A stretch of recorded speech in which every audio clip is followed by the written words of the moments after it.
সুপ্রিয় দর্শক ও বন্ধুরা সবাইকে স্বাগত জানাচ্ছি। আজ ১১ই ফেব্রুয়ারি, আগামীকাল ১২ই ফেব্রুয়ারি জাতীয় সংসদ নির্বাচন অনুষ্ঠিত হতে যাচ্ছে। বাংলাদেশের ৩টি নির্বাচনী আসনে কিন্তু সেই নির্বাচন অনুষ্ঠিত হবে এবং বাংলাদেশের ভোটাররা স্বতঃস্ফূর্তভাবেই তারা ভোট দেওয়ার জন্য প্রস্তুত রয়েছেন। আমি বেশ কিছু কেন্দ্র আমার এলাকায় ঘুরে দেখেছি। তারা কিন্তু মানুষ কিন্তু আসলে উদগ্রীব হয়ে আছেন। তারা ভোটাধিকার প্রয়োগ করবেন এবং ইতোমধ্যেই প্রিজাইডিং অফিসার সহ অন্যান্য কর্মকর্তারা কিন্তু নির্বাচনের ভোট কেন্দ্র বা অন্যান্য কাজগুলো তারা সেরেছেন। তো মোটা দাগে বলতে গেলে এই নির্বাচনে ৩টি দল আহ, আমরা যদি বলি ৩টি দল আসলে নির্বাচনে অংশগ্রহণ করছেন। তবে সেক্ষেত্রে আমরা দেখছি ২টি জোট, একটি বিএনপি জোট, একটি হচ্ছে জামাত জোট।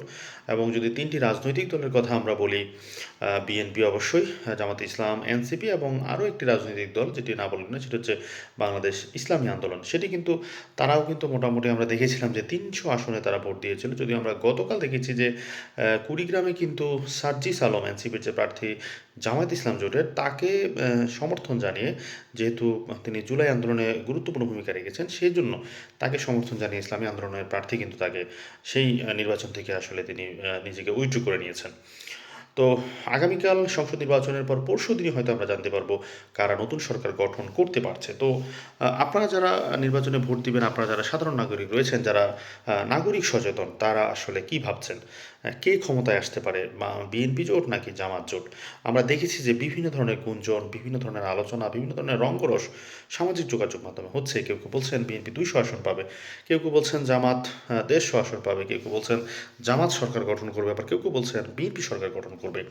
তো একজন নাগরিক হিসাবে, একজন ভোটার হিসাবে আপনি যা দেখছেন, সেক্ষেত্রে আপনার কী মনে হচ্ছে আগামী নির্বাচন, অর্থাৎ আগামীকাল যে নির্বাচন হবে, সেই নির্বাচনের পর কে জয়লাভ করবে বা কে কাকে আপনি এগিয়ে রাখবেন?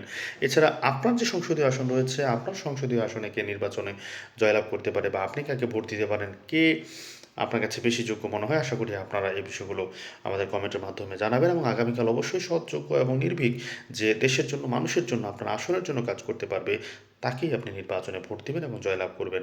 এবং অবশ্যই নিজের বিচার, বুদ্ধি, বিবেচনা আপনি সবসময় সেটি চালু রাখবেন এবং এর মাধ্যমেই আপনি আপনার জনপ্রতিনিধি নির্বাচন করবেন।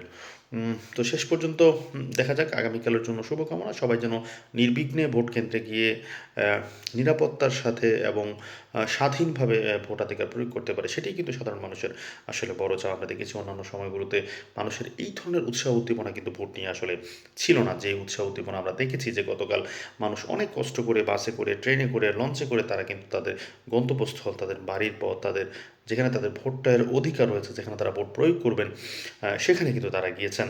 তো শেষ পর্যন্ত সেই নির্বাচনে আপনারা ভোটাধিকার প্রয়োগ করবেন এবং কে আসলে নির্বাচিত হয়ে সরকার গঠন করবে, সেটি আসলে এখন দেখার বিষয়।